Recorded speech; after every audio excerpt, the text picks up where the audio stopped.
Hello guys, magandang araw. Kumusta na kayo dyan? Ngayon, napadpad tayo dito sa Christmas capital of the Philippines. Alam nyo ba kung saan ito? Comment nyo nga. Palagay ko lang ha. Ito yung Christmas capital dahil siguro sa craftsmanship ng mga tao dito. Sa mga nakikita namin, ang gaganda ng parol at mga designs na nasa gilid ng highway. Tsaka kahit doon sa mga nakakabit sa mga flyover nila, ayan, nakikita nyo naman dyan, umaga lang kaya hindi natin nakikita yung mga ilaw. Pero parang talagang pinag-isipan nila to. Tsaka kung mapadpad kayo dito ng gabi, talagang makikita nyo yung maliwanag na highway. Ayan, yung sa Center Island na yan, ang liliwanag niyan tuwing gabi. At para siyang malaking Christmas village. So, kung alam niyo yan, comment nyo lang dito sa baba. Pero sabihin ko na din, dito lang yan sa San Fernando, Pampanga. Pero hindi ito yung pupuntahan natin ngayon dahil syempre nandito na tayo. Kaya labas muna tayo, punta tayo dyan sa NLEX, sa Expressway. So ngayon, ito natatanaw natin dito sa view natin yung SM San Fernando. Nandiyan na din yung daanan papunta ng NLEX, kaliwa lang tayo dito. At dire-diretso na yon. So yung pupuntahan natin ngayon ay sa Pangasinan. Na pag-isipan lang namin na bumisita doon sa Manawag.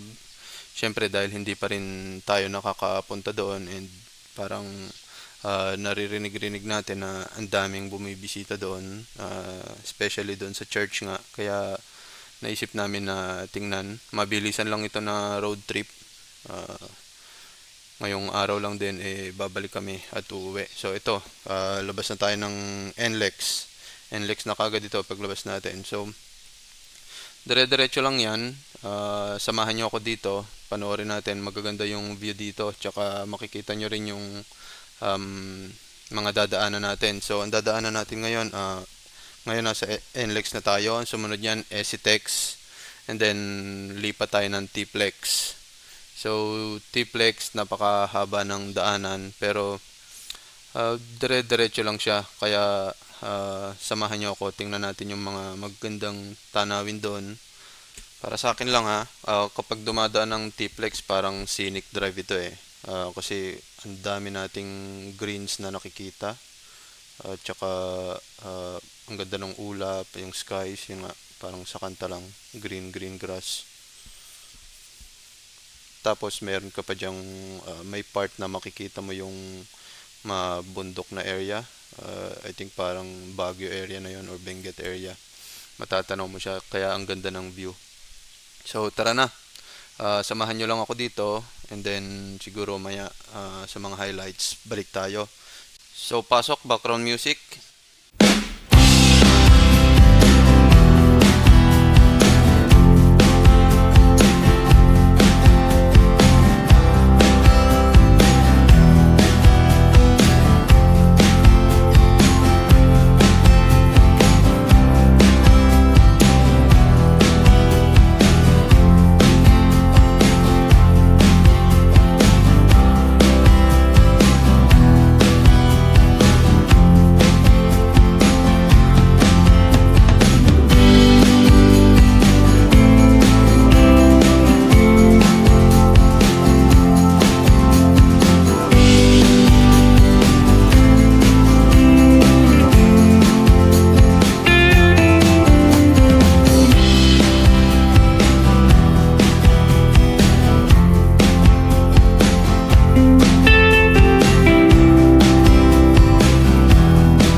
Okay, exit na po tayo dito, Exitex. Huwag niyong kakalimutan dahil pag nakalampas kayo, mahirap pang umikot. Baka may masuotan pa kayo na traffic. Mas better kung siguro kung kahit alam niyo yung exit, maglagay kayo sa maps or sa Waze para at least gino-guide kayo and hindi nyo ma-miss yung pag-exit. After ng Exitex, isusunod naman yung northbound din ng Exitex dito. Transfer na tayo sa linya na to. Kakanan lang din dyan pa Exitex northbound. So kung guided kayo ng maps or ng Waze, mas maganda kasi at least uh, mabo-voice over niya kung saan tayo dapat mag-exit kasi minsan napapasarap tayong magdire-diretso lang, namimiss natin yung exit. Okay, balik music.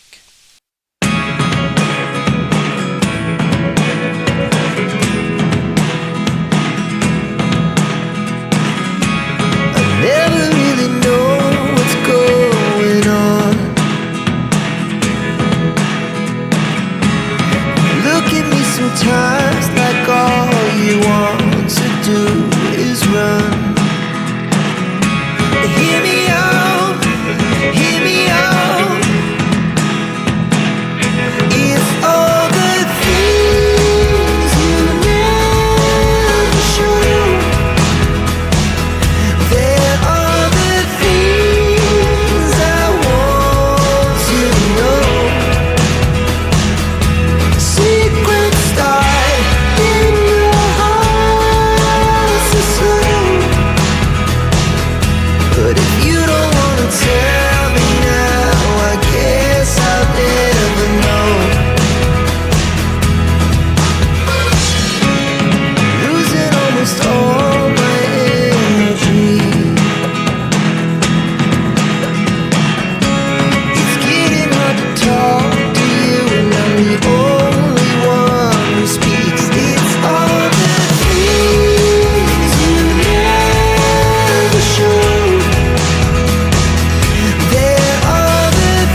Okay, bayad muna tayo toll fee. So, sa mga nadaanan namin na toll gates, parang lahat naka RFID na. Hindi ko lang sure kung tumatanggap pa din sila ng cash, pero nakikita ko loading area meron. So, sa mga siguro sa nagtatanong, makikita naman natin halos RFID na lahat. So, mas better na magpakabit na din kayo. Okay.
At ayun na nga, bayaran na naman. Pero this time, ano naman to, auto sweep.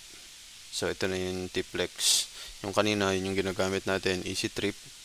So sa ngayon sila auto sweep dahil sila ay Tiplex. At ayun nga, pinara pa ako dahil low balance na daw ako at mag-load na. So nag-install naman ako ng app, kaya sa app na lang ako naglo-load para dire-diretso at mas mabilis ang transaction. Okay, back to music.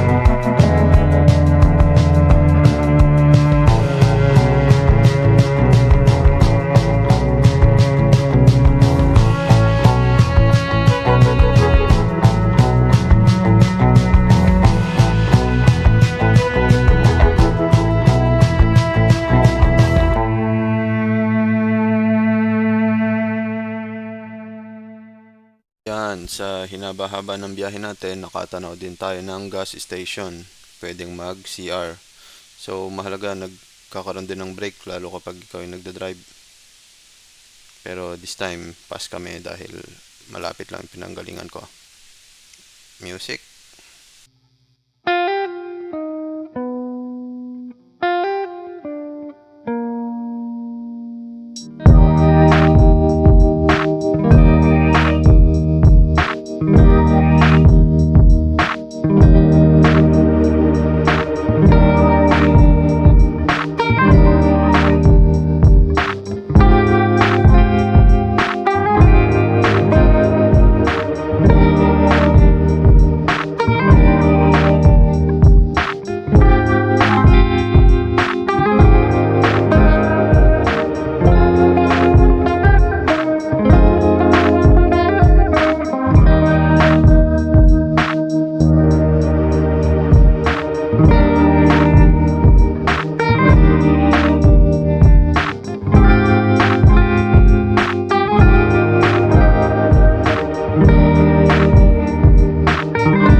Andyan pa ba kayo?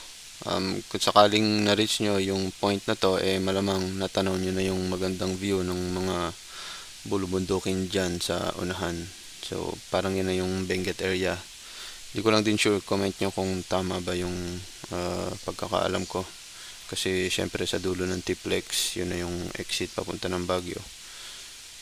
So, pa-comment naman sa nakakaalam. Salamat and enjoy nyo lang yung trip natin. Mahaba-haba pang biyahe to, pero kinig muna kayo ng music. Pasok!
na, exit na po tayo dito sa Binalonan exit.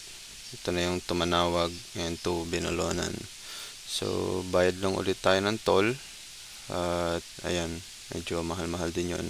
So, from Pampanga, I think hanggang dito sa exit na to na Tumanawag. Nag-time check tayo kanina 9 a.m. and then ngayon ay 9:59 a.m. So, almost an hour simula doon hanggang dito. So, from here, malapit-lapit na lang yan bago natin ma-reach yung bayan ng Manawag, Pangasinan. And then, makikita na natin doon yung parish nila. So, sama lang kayo. Malapit na to. Kapag ganong marami ng tricycle, sign na yan. Nung malapit na tayo sa bayan. Uy, may naka-chopper doon. Okay, music muna ulit. Pasok.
I've been dreaming on in my head like I've seen it. A life worth living is a life with meaning. I'll do what I love till my heart stops beating. I'm feeding this demon.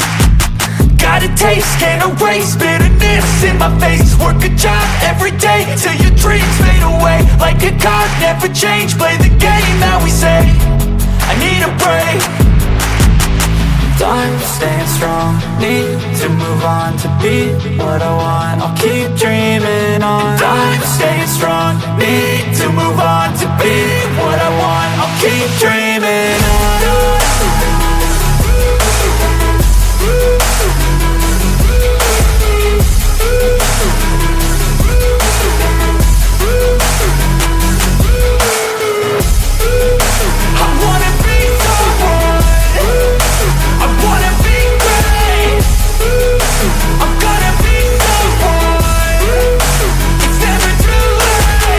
Game face on when I chase like that. Yeah, I play so strong with a knife in the back. I'ma swing home run like a baseball bat. Gonna see me rise, you can hate on that. I don't play both sides, doing me no cap. I'ma ride or die for my dreams on tap. I'm a Uy, ayan, sa point nga na to, bigla kong napabagal dahil bigla siyang pumara at may tinuturo. Kaya ayun, nabasa ko doon sa tinuro niya, yun yung to papunta na doon sa parish nung Manawag.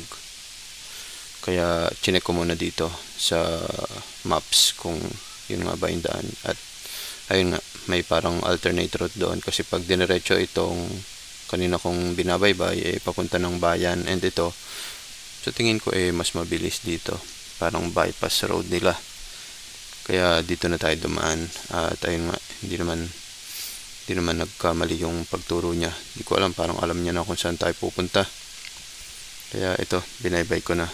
At mas napabilis nga kami kasi kung dumiretso doon parang traffic, ang daming tricycle. Nandito maluwag yung daan, tapos konti na lang yan, kakana na. Ayan dyan, may mga nagtatawag na dyan para sa parking. Kumakaway-kaway na sila kasi parang dito sa point na to, ayan, kakana na tayo, and then malapit na dyan yung papunta sa church. Dito naman sa part na to, marami na din kumakaway-kaway. Doon yung papunta ng parking. Tapos, ito na yung bayan nila.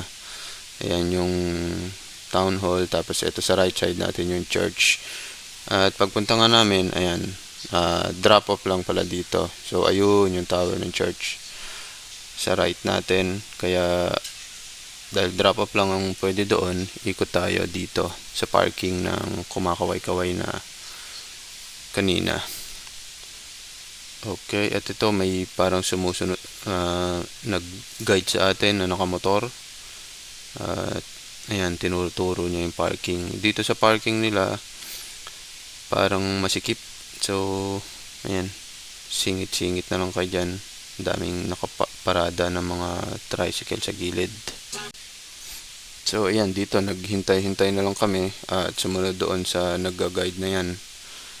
Ang sipag niya mag-guide.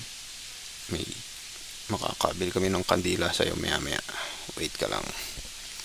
So, ayan, dito kapag may lalabas, hintayan. So, yung mga sasakyan na yan galing sa parking. And then, itong nasa unahan natin na pick up, papasok din siya ng parking gaya natin. At yung parking, medyo makakapark naman pero parang masikip. At saka kung sakali naman na full na yan, maraming nakita dyan sa labas na mga parking area pa din. So mga private, hindi lang natin alam yung rate kasi kanya-kanya single na yan. So hanggang dito na lang kami, park muna, and then after nito ipapakita ko na yung mga na-capture namin ng mga picture. Hopefully may video, pero nung time na to parang madaming tao kaya hindi kami masyado nakapag-video. At ayan, nakapark na tayo. Napakasipag niyang mag-assist sa mga bisita. Kaya may kandila ko sa amin. Okay. Hanggang dito na lang at ipapakita ko na lang dito yung mga pictures. Okay.